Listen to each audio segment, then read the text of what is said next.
Specially police ডিপার্টমেন্টে SP এবং ওসিদের আপনাদেরও আমি হয়তো ইনভাইট করবো, আপনাকে এই অ্যাসোসিয়েশনের সভাপতি এবং সেক্রেটারি, তাদের সামনে আমরা লটারির মাধ্যমে তাদের এই ইগুলো এই যে পোস্টিংটা আমরা করে দেব নির্বাচনের সময়। এখন যারা দেখেন আছে তাদেরই আমি বিভিন্ন জায়গায় হবে, এটা একটা লটারির মাধ্যমে করে দেব, যেন কারো কোনো ধরনের কোনো সন্দেহ না থাকতে পারে যে সে অমুকের সাপোর্টার, সে অমুকের সাপোর্টার অমুক জায়গায় গেছে।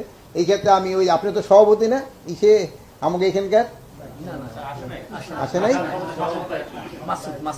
সেইটাই কি সভাপতি এবং সেক্রেটারি আমরা সেদিন ইনভাইট করবো। আপনারা বলবেন ওনারা যেহেতু আমরা সবাই যদি আনি, যেই হট্টগোল হয় লটারি আর করা যাবে না, ওনাকে দুজনের আমরা সামনে রাখবো। এসপি তো সারা দেশে দিয়ে করবো। হ্যাঁ, ডিসিটা তো আমার হাতে না, আমি এখানে এসপি আপনাকে সামনে করতে পারবো।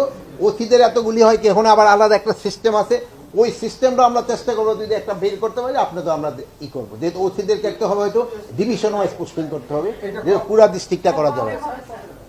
এটা শিডিউল ডিক্লেয়ার করার কিছুদিন আগে, যেহেতু আপনারা জানেন শিডিউল ডিক্লেয়ার করার সময় পরে এইগুলির পোস্টিংগুলি চলে যায় ইসের হাতে, ইলেকশন নির্বাচন কমিশনের হাতে। এই জন্য আমরা আমাদের কাজটা করে দিব, তারপরে যদি নির্বাচন কমিশন চায় যে তারা আরো চেঞ্জ করতে চায়, তারাও করতে পারবে। আর আমি তো অন্যেরটা করতে পারতেছি না, এখানে তো এসপিদের ক্ষেত্রে করবো, পুলিশের ক্ষেত্রে ওসিদেরটা আমরা করবো, বাট ওসিদেরটা মানে পুরা ডিভিশন ওয়াইজ করতে হবে, যেহেতু এতগুলি একসাথে। আর ইসেরদের ক্ষেত্রে সংস্থাপন মন্ত্রণালয় কিভাবে করবো, তারা হয়তো তারা সিদ্ধান্ত নেবে, আমরা আশা করি যে তারা করবো, যেহেতু আমি তো আর তাদের ক্ষেত্রে পুরোটা বলতে পারবো, বাট আমি আশা করি তারাও করবো। আর একটা জিনিস হলো যে আমাদের আর আজকে আলোচনা হয়েছে যে আমাদের কি পরিমাণ ফোর্সের দরকার হবে পুরো ভালোভাবে ইলেকশনটা কন্ডাক্ট করার জন্য। এবং আমাদের ওখানে আপনারা জানেন সবার কাছে আমরা একটা বডি ক্যামেরা দেওয়ার চেষ্টা করব, এবং ওইটা কিভাবে প্রকিউর করতে হবে এবং কার কাছে থাকবে এইগুলি ব্যাপার আলোচনা হচ্ছে। অন্যান্য সময় যেমন আপনারা জানেন যে ওই সে প্রিজাইডিং অফিসাররা অনেক সময় অন্যের বাসায় থাকে, এইবার না, তারা যেন ওই সেন্টারে থাকতে পারে, ওখানেই ব্যবস্থা করা হবে, তাদের সাথে পুলিশ আনসার সবাই থাকবে। বডি ক্যামেরা আমরা 47,000 ভোট কেন্দ্রে, প্রতিটা কেন্দ্রে আমরা একটা করে বডি ক্যামেরা দেওয়ার চেষ্টা করব। এই বডি ক্যামেরা থাকবে আমাদের ওখানে যে পুলিশের যে সিনিয়র মোস্ট তার কাছে থাকবে। আর কি কি লজিস্টিক প্রয়োজন হবে, যেমন ওইটাতে জানেন। আরেকটা যে ছিল ট্রেনিং, সব বাহিনীগুলিকে আমরা ট্রেনিং এর ব্যবস্থা করতেছি, এবং ইসের এখন ইলেকশন কমিশনেরও আমরা অনুরোধ করছি, তারা যে পুলিং অফিসার, প্রিজাইডিং অফিসার তাদেরও ট্রেনিং করবে, এবং আমরা আমাদের যে বাহিনীগুলিতে ট্রেনিং এর পর আমরা একটা মহড়াও দিব, মানে দুইটা এক্সারসাইজও করব, যে ইলেকশনটা যেন ভালোভাবে হতে পারে।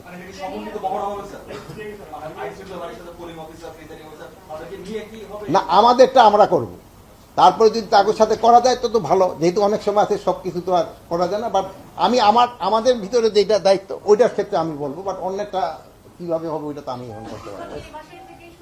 প্রশিক্ষণ তো অলরেডি আপনার বলছি এই কথাটা, কিন্তু অনেকে আপনি কোন এই শেয়ার আপনি তো থাকেন সব সময়, তারপর ভুলে যান কেন?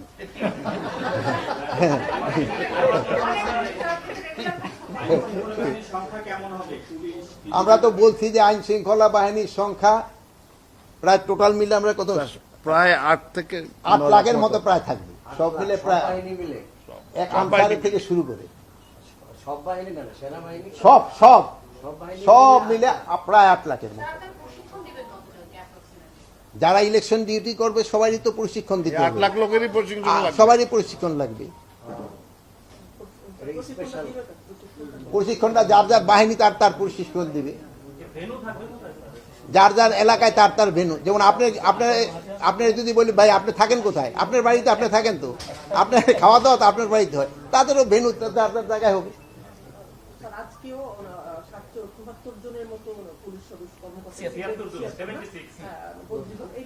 এই বদলি এটি হলো নর্মাল, হইতেই থাকবে, নর্মাল এটা রুটিন হইতেই থাকবে, রুটিনটা হইতেই থাকবে।